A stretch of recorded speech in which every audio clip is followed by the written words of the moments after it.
Hello दोस्तों। आप सबका आपका अपने YouTube चैनल जीत ओपन क्लासेज में बहुत बहुत स्वागत है। आपको पता है कि अपनी पहली क्लास हुई थी कि हिंदी भाषा का उद्भव और विकास। जिस किसी भी बच्चे या बच्ची ने वो क्लास नहीं देखी है तो प्लीज अपने YouTube चैनल जीत ओपन क्लासेज में जाकर उस क्लास को जरूर देखें। आज अपन पढ़ते हैं सौरों का वर्गीकरण। क्या भाई? सौरों का वर्गीकरण जो होता है वही 5 प्रकार से। किस कैसे? 5 प्रकार से होता है। पहला होता है उच्चारण। उच्चारण अवधि। उच्चारण अवधि के आधार पर। उच्चारण अवधि के आधार पर। कौन सा भाई? पहला उच्चारण अवधि के आधार पर वो होता है भाई। ये भी कितने होते हैं? 2 पार्ट होते हैं। कौन से? एक तो लघु और एक दीर्घ। ठीक भाई। कौन सा? उच्चारण अवधि के आधार पर जो क्या होता है, एक तो लघु और एक दीर्घ। देखते हैं भाई, स्वर कितने थे? 11। उसमें भाई जो 4 होते हैं वो तो होते हैं लघु। इन्हीं को बोलते हैं मूल स्वर। क्या बोलते हैं भाई? मूल स्वर। और इन्हीं को बोलते हैं ह्रस्व स्वर। अब दिमाग में आ रहा होगा कि ये चारों कौन से हैं? तो ये है भाई ए, ई, उ और री। कौन से हैं भाई? 4। ए, ई, उ और री। अब आता है भाई अपने पास में कौन सा? दीर्घ। दीर्घ होते हैं 7। कितने होते हैं भाई दीर्घ? 7। इन्हीं को बोलते हैं गुरु। क्या बोलते हैं? इन्हीं को गुरु बोलते हैं। अब ये होते हैं भाई 7 कौन कौन से? आ, बड़ी ई, बड़ा ऊ। री का हिंदी में कोई महत्व नहीं। ठीक है। हिंदी का री का हिंदी में कोई भी महत्व नहीं। फिर आता है ए, आई, ओ और औ। देखो भाई 3 3 4 7। ये क्या हुई भाई? 7 अपने पास में दीर्घ या लघु, दीर्घ या गुरु स्वर हुए। पहला हो गया भाई कौन सा? स्वरों का वर्गीकरण में उच्चारण अवधि के आधार पर। कैसे भाई? उच्चारण अवधि के आधार पर। अब दूसरा आता है भाई औसत आकृति, जो अपने होठ ना उनकी आकृति के अनुसार। दूसरा औसत आकृति के आधार पर। ये भी कितने होते हैं भाई? 2 होते हैं। ये भी कितने होते हैं? 2 होते हैं। एक तो वर्ताकार और एक अवर्ताकार। इसमें भाई कौन कौन से है? देखना भाई, वर्ताकार में 4 है। वर्ताकार में 4 है। उ, ऊ, ओ, औ। ठीक है भाई। ये क्या है? उ, ऊ, ओ। ये 4 कौन से हैं? वर्ताकार। और दूसरा कौन सा है? अवर्ताकार। इसमें कितने आएंगे? 7। यानी अ, आ, ई, ई, री, ए, आई। ठीक है भाई। 1 2 3 4 5 6 7। ये कौन? 7 कौन से भी? अवर्ताकार। अब तीसरा आता है भाई अपना जीवा। जो जीव है ना उसकी क्रियाशीलता के आधार पर। जीवा क्रियाशीलता के आधार पर ये होते हैं 3। कितने होते हैं भाई? 3। यानी जो जीव है ना अपनी उसकी क्रियाशीलता के आधार पर कितने हैं? 3। एक है अग्र, एक मध्य, एक होता है पश्चिम। ठीक है। इसके लिए अपन करना क्या है? अपन को एक छोटा सा डायग्राम बनाना, छोटा सा। यदि ये डायग्राम याद हो गया ना, जिंदगी भर में आप जीवा की क्रियाशीलता के आधार पर 3 जो ये भेद है इनको कभी भी भूल नहीं पाओगे। तो बढ़ाते भाई, ये 3 आपने क्या की? जीरो रेखाएं खींची। ठीक है। आपने यहां लिखा अगर, यहां लिखा मध्य, यहां लिखा पश्चिम। ठीक है भाई। अपने यहां से स्टार्ट करते हैं। ए, आ, ई, ई, उ, ऊ, ए, आई, ओ, औ। ठीक भाई। अब देखो अगर का भाग कौन सा हुआ? ये वाला। ये तो किसमें? अगर में। मध्य में कौन सा आया? ए वाला। मध्य में कौन सा आया? ए वाला। और पश्चिम में कौन सा आया? ये वाला। तो अपने यहां लिख सकते हैं अगर में कौन सा आएगा?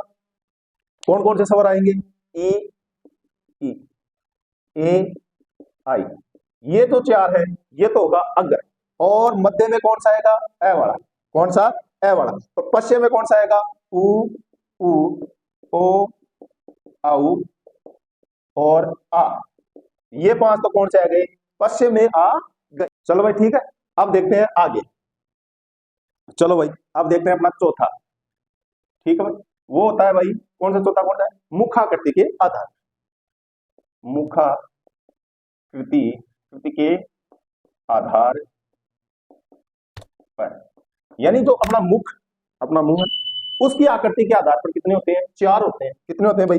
चार होते हैं। संवर्त पहला कौन सा है भाई? संवर्त। दूसरा अर्ध संवर्त। कौन सा? अर्ध संवर्त। तीसरा विवर्त। कौन सा? विवर्त। और चौथा अर्ध विवर्त। जितनी भी एग्जाम हुई है ना भाई अभी, सीटेट की मान लो, चाहे +2 वाली मान लो, चाहे ग्रेजुएशन वाली मान लो, तो उसमें यहां से एक क्वेश्चन जरूर आता है। ठीक है, अब देखते हैं भाई कौन से मुखाकृति के आधार पर चार होते हैं? संवर्त, अर्धसंवर्त, विवर्त, अर्ध विवर्त। अब देखते हैं भाई, वो एक फॉर्मूला है ना, डायग्राम बना लो एक। ये सिरोरेखा खींच लो, एक सिरोरेखा ये खींच लो, एक सिरोरेखा ये खींच लो, वही अगर मध्य पश्चिम वाली। ठीक है, अब करना क्या है? तीन सीधी खींची तो तीन ही आड़ी खींच दो।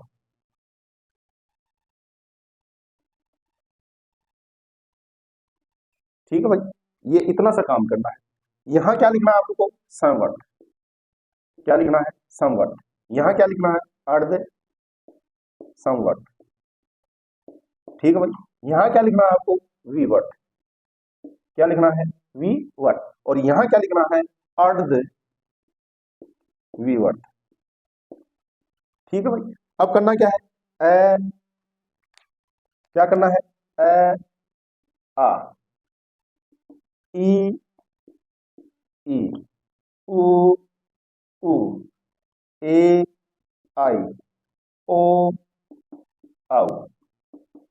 ठीक है भाई, इतना करने के बाद में देखो भाई, विवर्त में कौन सा आएगा? ये वाला। विवर्त में कौन सा आएगा? ये वाला। संवर्त में कौन सा आएगा? ये वाला। ठीक है भाई, संवर्त में कौन सा आएगा? ई ई, उ। और अर्ध संवर्त में कौन सा आएगा? ए ओ, ए ओ। और अर्ध विवर्त में आएगा आई ए औ, आई ए औ। ठीक है भाई, आया कुछ समझ में? दो तीन बार ये बनाओगे समझ में आ जाएगा। ठीक है भाई, संवर्त में लिखे अपने ई ई, उ उ। ठीक है भाई, अर्ध संवर्त में लिखे ए और ओ, ए और और विवर्त में लिखे आ। ठीक है भाई, और अर्ध विवर्त में लिखे आई ए औ। ठीक है भाई, ये अपना क्या है? मुखाकृति के आधार पर। ठीक है भाई, सीधा सीधा सा आपको करना क्या था? ये करना है। और अब आता है पांचवा, नासिका के आधार पर। पांचवा कौन सा है भाई? नासिका के, नासिका के आधार पर।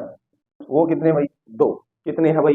दो है। नासिका के आधार पर भी कितने हैं? दो है। एक है निर्नासिका, निर्नासिका, और इसे ही क्या कहते हैं? निरअनुनासिक, निरअनुनासिक। एक होता है भाई कौन सा? एक होता है निर्नासुक, या इन्हीं को क्या बोलते हैं? निर्नासुक। और इसमें कौन से आते हैं भाई? सभी सवर। सभी सवर। सवर कितने हैं? 11। जो 11 के 11 सवर हैं वो निर्नुनासिक सवर कहलाते हैं। एक आता है अनुनासिक, दूसरा कौन सा भाई? अनुनासिक। यानी सभी सवरों पर, सभी सवरों पर चंद्र बिंदु, चंद्र बिंदु, यानी सभी सवरों पर करना क्या है आपको? चंद्र बिंदु लगाना है। जैसे ठीक है, ये वाला, ये अपना क्या हुआ? सवरों का वर्गीकरण। वो कितने भागों में? 5 भागों में हुआ। अब देखते हैं आगे। अब देखते हैं आगे, वो होता है अपना टॉपिक है व्यंजनों का, व्यंजनों का वर्गीकरण। व्यंजनों का वर्गीकरण, उसमें अपन देखते हैं पहला, पहला ही देखते हैं अपन स्पर्श व्यंजन। स्पर्श व्यंजन कितने होते हैं भाई? 25 होते हैं। कितने होते हैं? 25 होते हैं स्पर्श व्यंजन, यानी क से लेकर मैं तक, क से लेकर मैं तक, ये क्या होते हैं? स्पर्श व्यंजन। दूसरा है अपना स्पर्शी, स्पर्शी व्यंजन। कौन से भाई? स्पर्श व्यंजन। ये होते हैं 16। क वर्ग के 4, प वर्ग के 4, त वर्ग के 4 और प वर्ग के 4, ये कितने? 16। ये क्या होते हैं भाई? स्पर्शी व्यंजन होते हैं। तीसरा आता है अपना संघर्षी, संघर्षी व्यंजन, संघर्षी व्यंजन। ये कितने होते हैं? 4। कौन कौन से? शंकर वाला ष, षटकोण वाला ष और स्लेट वाला ष और है। ये कौन से भाई? संघर्षी व्यंजन। अब आता है स्पर्श संघर्षी व्यंजन। चौथा कौन सा है? स्पर्श संघर्षी, स्पर्श संघर्षी व्यंजन, स्पर्श संघर्षी व्यंजन। ये होते हैं भाई 4। कौन से? च, छ, झ और झ। ये क्या है भाई? 4 स्पर्श संघर्षी व्यंजन। अब होते हैं 5वां नासिकीय व्यंजन, नासिकीय व्यंजन। ये कितने होते हैं भाई? 5 होते हैं नासिकीय व्यंजन, यानी हर वर्ग का 5वां वर्ण, हर क वर्ग का 5वां वर्ण, च वर्ग का 5वां वर्ण और त वर्ग का 5वां वर्ण और त वर्ग का 5वां वर्ण और प वर्ग का 5वां वर्ण। कौन कौन से होते हैं भाई? क वर्ग का 5वां, च का 5वां, त का 5वां, त का 5वां, प का 5वां। कौन कौन से? ड, न, ड, म, न। कौन कौन से होते हैं? ढ, न, ढ, ण, अण, म, न। कौन से होते हैं? ये नासिकीय व्यंजन होते हैं 5वें। अब आता है बेटा अपना उपसित। कौन सा? छठा कौन सा है? उपसित, उपसित, उपसित, उपसित व्यंजन, उपसित व्यंजन। वो होते हैं 2, जिनसे भाई कोई भी शब्द शुरू नहीं होता। ड, ढ, ढ, ढ। अब आता है प्रकंपित, प्रकंपित, प्रकंपित, प्रकंपित। प्रकंपित होता है भाई 1। कौन सा? 1। वो होता है र। कौन सा? र। ये क्या होता है? प्रकंपित व्यंजन। अब आता है पार्श्विक। कौन सा? 8वां पार्श्विक। ये होता है ल। कौन सा होता है? ल। पार्श्विक कौन सा होता है? ल। इसी को लुंठित वर्ण भी कहते हैं, लुंठित वर्ण, यानी ल को क्या बोलते हैं? लुंठित वर्ण। अब आता है भाई ये अपना आज क्या हुआ? व्यंजनों का वर्गीकरण। अब देखते हैं आगे। चलो भाई अब देखते हैं स्वर तंत्रियों के कंपन के आधार पर, स्वर तंत्रियों, स्वर तंत्रियों के आधार, स्वर तंत्रियों के कंपन के आधार पर, आधार पर। कौन सा टॉपिक भाई? स्वर तंत्रियों के कंपन के आधार पर। ये कितने भाग होते हैं? इसके भी कितने होते हैं? 2 होते हैं। कौन कौन से भाई? घोष, और इसी को बोलते हैं सघोष, और दूसरा होता है अघोष। ठीक है भाई, कितने भाग हुए? 2 भाग हुए, घोष या सघोष या अघोष। पहला कौन सा है? घोष। दूसरा कौन सा है? अघोष। तो अपन पढ़ते हैं पहला अघोष। कौन सा पढ़ते हैं? पहला अघोष। कौन सा पढ़ते हैं? अघोष। अ यानी नहीं, अ यानी नहीं। घोष का अर्थ होता है गूंज। क्या अर्थ होता है भाई? गूंज। ठीक है, क्या अर्थ होता है? गूंज या नाद या कंपन। क्या अर्थ होता है भाई? अ यानी नहीं, गूंज, नाद, कंपन, यानी जिसमें कोई गूंज नहीं है। तो ये कौन सा होगा भाई? प्रत्येक वर्ग का, प्रत्येक वर्ग का पहला और दूसरा, पहले वर्ग का पहला और दूसरा वर्ण प्लस श, श, श और श। तो कितने हुए भाई? 13 हुए, क्योंकि पहला और दूसरा, यानी अपने पास क का, क में कौन कौन से हैं? क, ख, च, छ, त, थ, त, थ, ठीक है। फ, फ कितनी हुई? 1 2 3 4 5 6 7 8 9 10, यानी प्रत्येक वर्ग का पहला दूसरा प्लस श श श, कुल कितने हुए भाई? 13। कितने हुए? 13। तो आपसे कोई पूछे कि अघोष की संख्या कितनी होती है? 13 होती है। अब आता अपना दूसरा सघोष। कौन सा था भाई? सघोष। यहां देखो भाई, स का अर्थ होता है सहित।